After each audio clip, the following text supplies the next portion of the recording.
poucos conhecem o verdadeiro motivo pelo qual Satanás disputou o corpo de Moisés. Muitos se contentam com a superfície do texto, uma breve menção em Judas, versículo 9, onde o arcanjo Miguel confronta o diabo por causa do corpo de um homem que já havia morrido. Mas por que o corpo? Por que tanta insistência?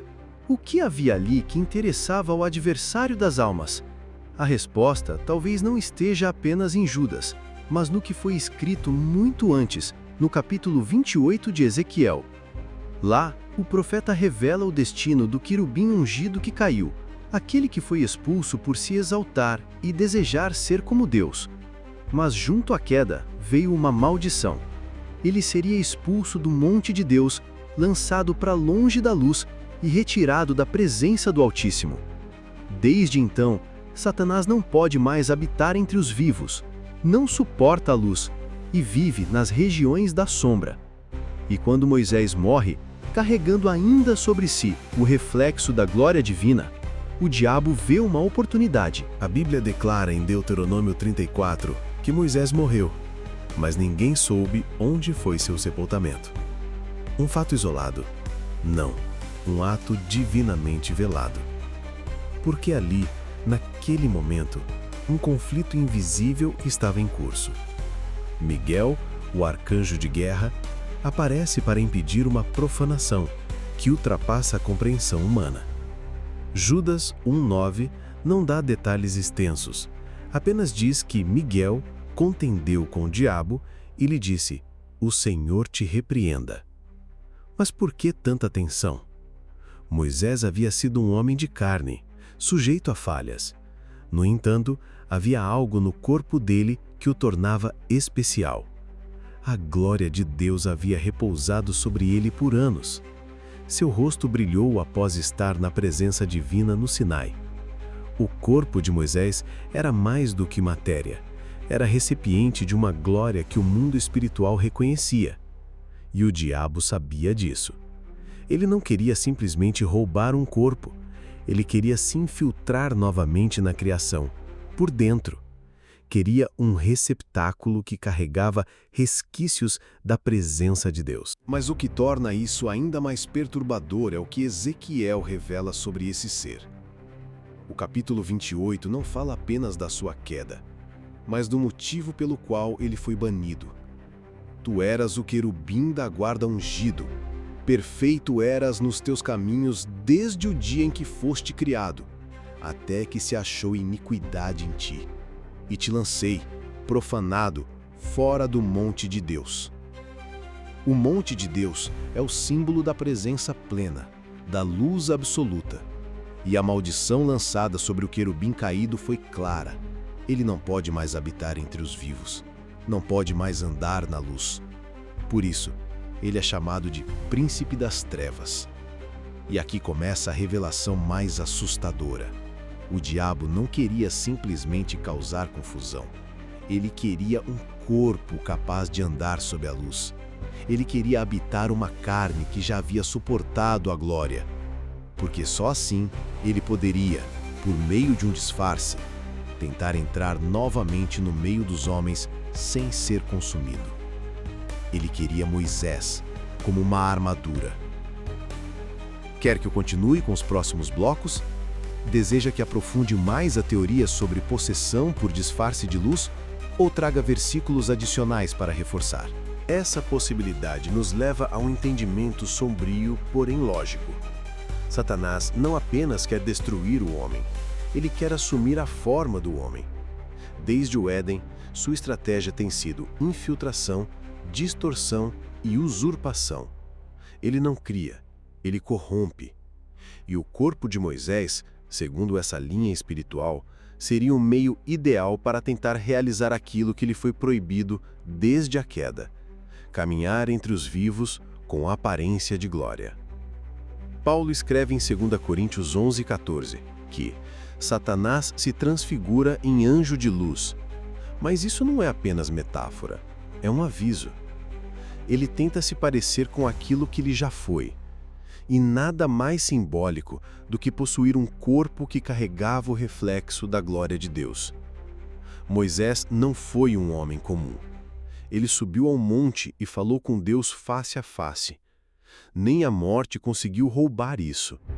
O corpo, ainda que sem alma, era marcado. E Satanás queria vestir esse corpo, para enganar, para se apresentar como profeta, para voltar disfarçado de luz. Esse tipo de estratégia não é inédito. No Apocalipse, vemos a besta emergindo do abismo e recebendo poder.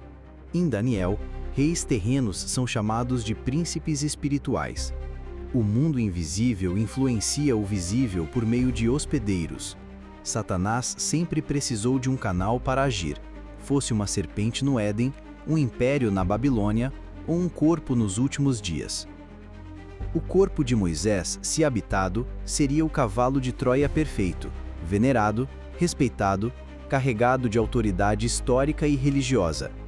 Imagine o impacto de alguém como Moisés reaparecer entre os homens, mas com uma presença adulterada, distorcida, possuída. Por isso, Miguel intervém. Por isso, o sepultamento de Moisés é ocultado. Deus não permitiu que houvesse culto ao corpo nem acesso ao cadáver, porque havia mais em jogo. O arcanjo não discutiu. Ele apenas declarou: "O Senhor te repreenda." Aquela disputa não era apenas física, era um confronto entre a preservação do plano divino e uma tentativa de infiltração maligna. A tentativa de Satanás habitar o corpo de Moisés não foi um ato isolado, mas sim um prenúncio profético de algo ainda mais sombrio: a manifestação do Anticristo. Em 2 Tessalonicenses 2:4, Paulo descreve um homem que se assentará no templo de Deus, querendo parecer Deus. Esse não será apenas um líder político, será alguém habitado por um espírito que busca há milênios retornar à luz. E aqui está o elo espiritual que muitos ignoram.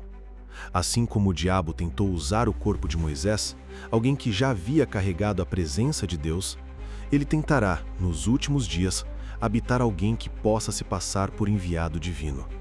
Não basta ter aparência de poder. Precisa ter legado, carisma, influência. Um falso Messias, uma encarnação fraudulenta. E da mesma forma que Deus ocultou o corpo de Moisés, ele também alerta, hoje, para que não sejamos enganados por aparências. Porque nem toda luz vem de Deus, e nem todo retorno glorioso é genuíno. O anticristo não surgirá como uma besta de imediato. Ele virá como um salvador, um homem de palavras suaves, portador de uma falsa paz. Alguém que muitos verão como o cumprimento de promessas antigas. Em Apocalipse 13, ele realiza sinais, milagres e até faz fogo descer do céu. Mas por trás dos sinais, há um espírito antigo. Um espírito que já tentou caminhar na luz usando corpos sagrados. O mesmo que disputou Moisés, tentará mais uma vez sentar-se no trono da adoração humana. A Bíblia é clara. Ele operará com todo o poder e sinais e prodígios de mentira. E os que não conhecem as Escrituras se curvarão diante dele pensando estar honrando a Deus. A disputa pelo corpo de Moisés foi uma barreira divina contra essa infiltração precoce. Foi o primeiro indício de que Satanás deseja não apenas controlar, mas tomar forma. Sua queda o lançou fora da presença de Deus, e desde então ele busca um atalho de volta, usando carne emprestada, enganando, imitando, possuindo. Essa revelação não é apenas teológica, ela é urgente. Porque o espírito que disputou o corpo de Moisés ainda está ativo, ainda busca corpos, ainda busca vozes, ainda tenta se infiltrar em sistemas religiosos, políticos e espirituais. E muitos, por não discernirem a luz verdadeira, estão cedendo espaço para uma falsa luz. A Bíblia nos adverte que nos últimos tempos haverá engano tão profundo que, se possível, até os escolhidos seriam enganados. Mateus 24:24. O mesmo Espírito que tentou habitar Moisés não precisa mais de um corpo enterrado. Hoje ele procura corações distraídos, igrejas adormecidas, mentes abertas a qualquer novidade espiritual. A disputa agora é por dentro. É pelo controle da verdade, pela manipulação da fé. E se não estivermos ancorados na palavra, acabaremos venerando a aparência, enquanto rejeitamos o verdadeiro Cristo. Moisés foi guardado, porque Deus sabia o risco que aquele corpo representava. Mas e nós? Estamos vigiando o que o inimigo tenta habitar hoje? Há uma guerra invisível em curso. E essa guerra não acontece apenas no céu. Ela acontece na mente, nas emoções, nos púlpitos, nas redes sociais, na cultura. O espírito do engano está sedento por formar sua imagem entre os homens. E o mesmo Deus que impediu o diabo de profanar o corpo de Moisés, hoje nos chama a sermos templos vivos da verdade. Satanás deseja ocupar um lugar que não lhe pertence. Ele busca tronos vazios, corações sem vigilância. Ele quer fazer morada onde a luz não reina. Mas a promessa permanece: o Senhor te repreenda. Essa declaração de Miguel não foi apenas uma censura, foi um decreto de autoridade. A presença de Deus é maior do que qualquer tentativa do mal de se infiltrar. E se Cristo habita em nós, não há espaço para que esse antigo usurpador retorne. A verdadeira luz não divide espaço com a falsidade. A glória que estava sobre Moisés agora está dentro de nós. Somos a resistência que impede a posse. Essa é a verdade que muitos ignoram. A disputa nunca foi apenas por corpos físicos. É por influência, por voz, por lugar. O corpo de Moisés era um símbolo, um troféu, um canal. E foi protegido porque poderia ter sido usado como disfarce. Hoje, o inimigo não tem acesso àquele corpo, mas ele ainda deseja entrar nos altares, nos corações e até nas escrituras, para distorcer, confundir e enganar. Por isso a vigilância é total. Não basta conhecer versículos, é preciso discernir o espírito por trás do que se prega, se canta e se crê. O anticristo se manifestará, e quando isso acontecer, muitos se lembrarão. Ele virá com aparência de bem, mas a glória falsa sempre tenta copiar a verdadeira. O corpo de Moisés foi guardado porque Deus já sabia que a imitação estava a caminho. Mas para quem tem os olhos abertos, a diferença entre luz e sombra é clara. E a voz que um dia ecoou contra o inimigo ainda ecoa hoje: o Senhor te repreenda.